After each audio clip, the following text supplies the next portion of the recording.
Once upon a time, in the lush jungles of the Amazon, there was a magnificent river named Rio Lindo. Rio Lindo was not just any river.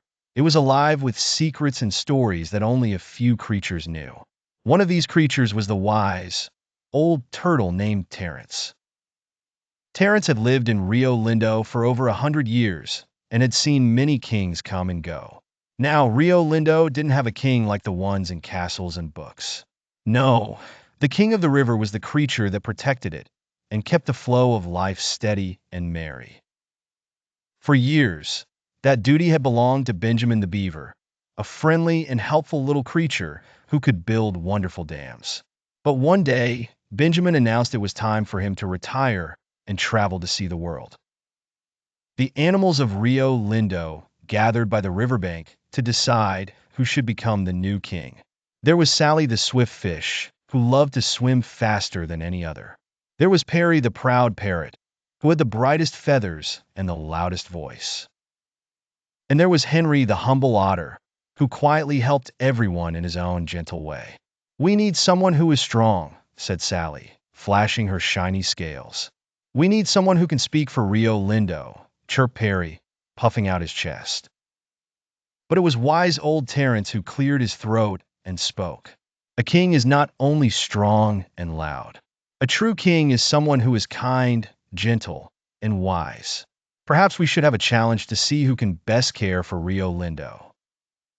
And so, it was decided there would be 3 challenges.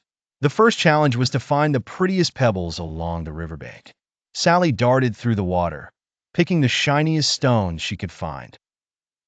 Perry soared overhead, selecting colorful ones to match his feathers. Quietly, Henry picked smooth, plain stones that were inviting to touch. In the second challenge, each had to build something that could float and brave the river's currents. Sally crafted a boat from lily leaves. Perry assembled a raft from twigs with vivid flowers, while Henry carefully constructed a sturdy raft made from fallen branches sewn with leaves. For the final challenge, each had to help a fellow creature in need. Sally rushed past a drowning ant, too focused on her own task.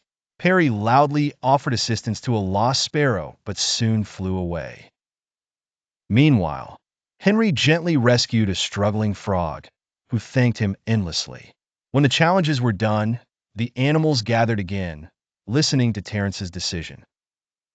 "Strength and beauty are indeed important," he began, "but Rio Lindo needs a king who cares and helps others." The animals nodded in agreement. Terence smiled, and with his slow, wise eyes, he looked over to Henry. "I believe Henry shall be the king of the river." The animals all cheered, even Sally and Perry, who realized that a true king indeed lived in the smallest acts of kindness and care. And so, with the setting sun casting a warm glow, Henry the humble otter became the new king of Rio Lindo. From that day on, the river glistened, and life thrived under his gentle reign. He watched over the creatures of the jungle, his heart as deep as the river itself. And every night, under the twinkling stars, the creatures knew their king would always care for them.